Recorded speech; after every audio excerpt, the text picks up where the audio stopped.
এই হেন ঠাণ্ডা কম্বলৰ তলৰ পৰা ওলাই অহাটো বৰ কথা, কিন্তু উপায় নাই, ক্লাছৰ কথা আহিবই লাগিব। ভাবছোঁ আজি ঘৰত যাম, মানে গাঁৱৰ ঘৰত যাম, আইতাৰো অসুখ খবৰ কৰি আহোঁ। আহি পেলাই মই লখৰা পালোঁ, ঘৰত যাম হয় এয়া লখৰা ৰাসৰ আয়োজন আহিব চাবা, সকলোৱে লগ পাম, মিলিজুলি ৰাস চাম। ইউনিভাৰ্চিটিৰ বাছ মানডেটৰী, সেই ইউনিভাৰ্চিটিৰ বাছত আহিয়েই নামলোঁ, ডিপাৰ্টমেণ্টৰ সন্মুখ পালোঁ। এয়া ইউনিভাৰ্চিটিত ঠাণ্ডাৰ বতৰ যিহেতু, নিমাও মাও অৱস্থা, একেবাৰে ঠাণ্ডা পৰি আছে। পুখুৰীৰ পানীখিনি মোৰ একদম ভাল লাগে। এয়া ক্লাছ চাছ সম্পূৰ্ণ হোৱাৰ পিছৰ পৰিৱেশ। এটা আৰ্টিকুলৰ কাম কৰি আছোঁ, মানে ৰেচিফাৰিঙৰ মাজতে আৰ্টিকুলটো অকণমান স্কুটিনি কৰোঁ। এখন জাৰ্নেলে আৰ্টিকুল এটা বিচাৰিছিলে, সেই জাৰ্নেলৰ কাৰণে আৰ্টিকুলটো ৰেডি কৰিছোঁ। চাইছোঁ ক'ৰবাত কিবা কিবি ডাইক্ৰিটিকেল মাৰ্ক আদি কিবা স্পেলিং মিষ্টেক আছে নেকি, চাই ভাবি আছোঁ।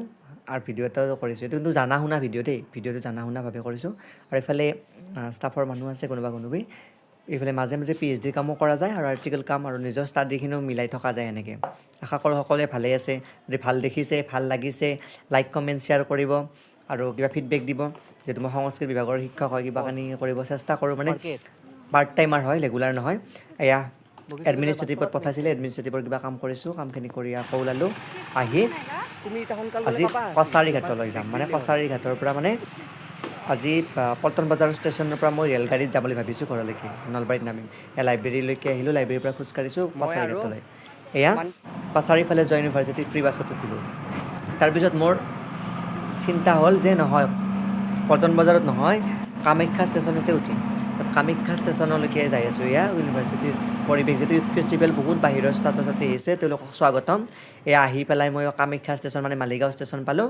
এয়া জাতীয় পতাকাখন ধুনীয়াকৈ নীল আকাশত উৰি আছে।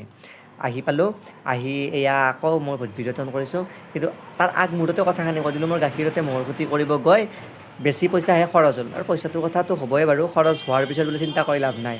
আৰু এই এটা ডাঙৰ কথা ক'বলৈ আহিছোঁ, এইখন চিফুং হয়, ইয়াৰ প্ৰায় ভাগ সংখ্যকে, তাৰমানে 90% পেচেঞ্জাৰে টিকেট নাকাটাকৈ উঠিছে। তাৰমানে কাৰো হাতত টিকেট নাই, কিন্তু তেওঁলোকে নিজৰ ছিটটো এৰি নিদিয়ে, ওপৰে তলে বহি লৈছে। এইটো ভাৰতীয় ৰেলৱে আৰু অসমৰ যি পৰিৱেশন, মানে পৰিবহণ বিভাগ আছে, তেওঁলোকে এইটো বিষয়ে চাব লাগে। এয়া মই আহি পালোঁ, ভাইটি ৰখি আছে, বাছৰ পৰা নামিলোঁ, তেতিয়াহ'লে ইয়াতে এৰিছোঁ।